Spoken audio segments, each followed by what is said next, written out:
Hello and welcome to the Discover History YouTube channel. Now you may remember back in the midst of lockdown I did a video about the British Brown Bess smoothbore musket used in the Napoleonic Wars. Well, seeing as this weekend is the anniversary of the battles of Isandlwana and Rorke's Drift, the action at Rorke's Drift in 1879 during the Zulu Wars, I thought I'd show you another very famous rifle from the British Army. This is the Martini Henry rifle. Now before we get to this rifle and I start to describe it like I did with the Brown Bess, how do we get from the Brown Bess smoothbore musket, which went out of service in 1838, to this sleek looking rifle? Quite simple really. Smoothbore muskets are short range and very inaccurate. Rifles are a lot more accurate. We had the Baker rifle in the Napoleonic Wars, and rifling was a much more accurate weapon with a longer range. So in the 1840s, the British Army started to convert their smoothbore muskets, their muzzle-loading smoothbore muskets, to rifle muskets. They put rifling in the barrel basically. That gave them longer range and more accuracy, but they were still muzzle loaders. In the 1860s, an American called Schneider, he invented a breech mechanism which the British Army adapted for its 1853 Enfield rifled musket. It was basically, if we look at this one, it was basically a flip over breech. You put your bullet in, shut it down and then fired. So basically what they did, they took the Enfield musket, rifle musket, and converted it to a breech loader. In 1871, British Army and Enfields developed its purpose-built breech-loading rifle, and it was the Martini Henry. Now if we go through the points on the Martini Henry, I'll show you how it works then. Basically, as you can see, a little bit like a Brown Bess, it's a wooden stock, wooden butt, barrel on the top. Main difference between this and a Brown Bess is that the Brown Bess was pinned to the stock underneath, it's sort of hidden pinning. This one's now got barrel bands on it to hold the barrel in place. You'll also notice, if you can remember what the Brown Bess looked like, and I can see straight away, the barrel is a lot thinner, and this is a rifle barrel and it's a breech loader. This is a .45 caliber, whereas the Brown Bess was .75 caliber, so it doesn't need, so it's a much smaller bit of ammunition that's going in there. A little bit different to the Brown Bess also. It has the sling, still has a leather sling on it. A little bit different, this is sighted, it's got flip-up sights. The range of this weapon, maximum range of about 1800 yards. We're much more range than a Brown Bess. Effective range was about 400 yards, and it was lethal at 200. So it's about 4 times the range of a Brown Bess basically. Coming further back, of course you got your stock, you got your butt, you got your trigger and your trigger guard, and then you get to the most important, the most new part of this, the new technology on this particular rifle is the Martini Henry drop breech. And I'll show you how it works. Underneath you've got this lever here. To load this rifle, they pull down the lever and it drops the breech down. The bullet goes in, snap that back up, breech comes back up, and then you're ready to fire. And then same again, drop it down, load it in. So yeah, that's how it fires. I'll show you some ammunition in a minute. Basically, this is a much smaller rifle than a Brown Bess. This has got a 33-inch barrel on it. Overall, the weapon is 49 inches long. And then when it's fitted with its bayonet, goes up to that 68 inch. That's about a 20-inch bayonet on there. Now, if you remember Paul's video from the other day when he talked about bayonets, he showed you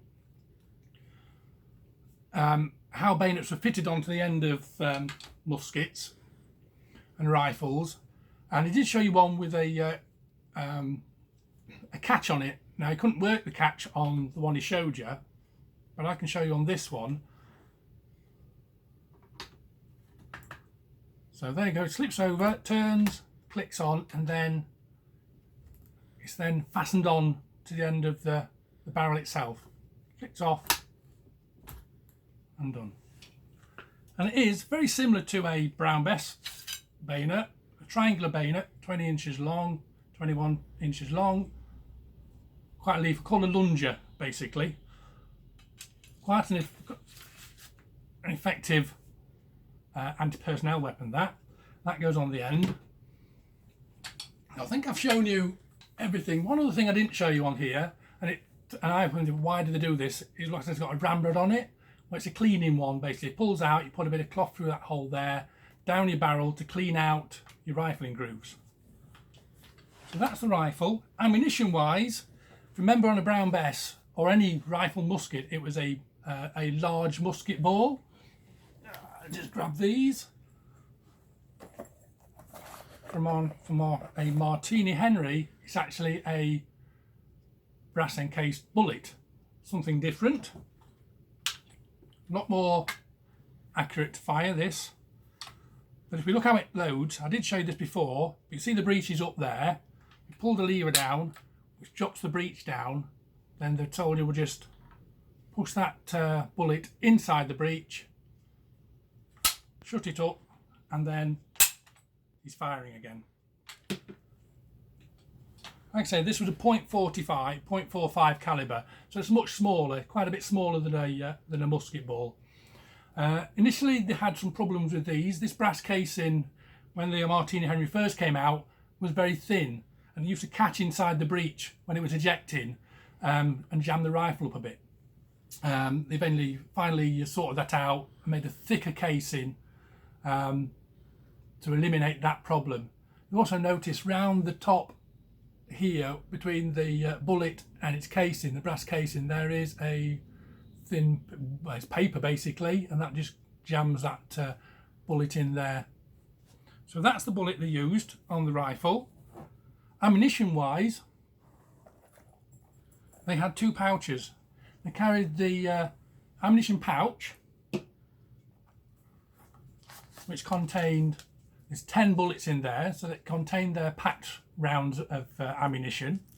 They had two of these, one on each side of the torso, and they could hold 20 rounds in each one, so 40 rounds in the two pouches there. And they also had an ammunition bag which held the loose rounds ready for them to hung down below the white pouch there, and give them something to grab and get an individual bullet out and load.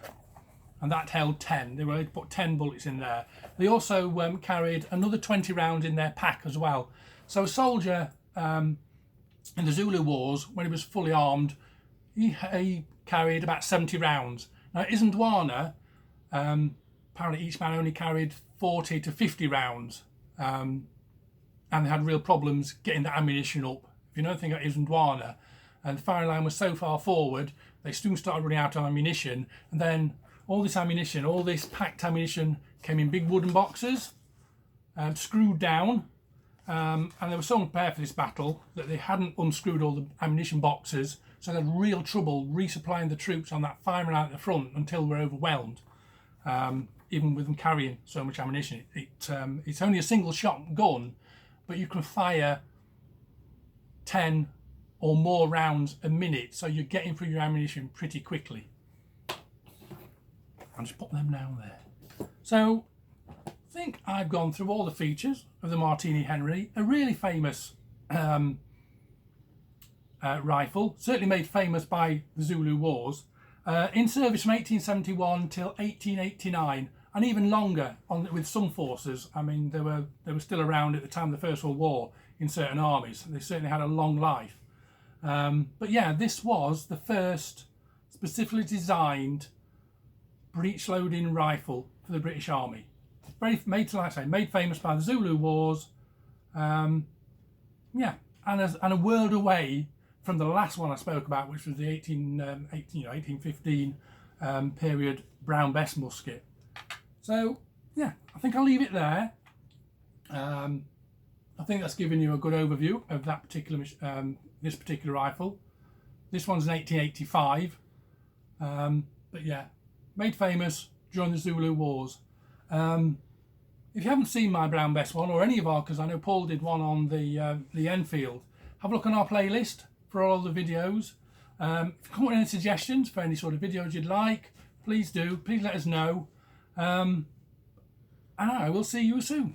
Bye.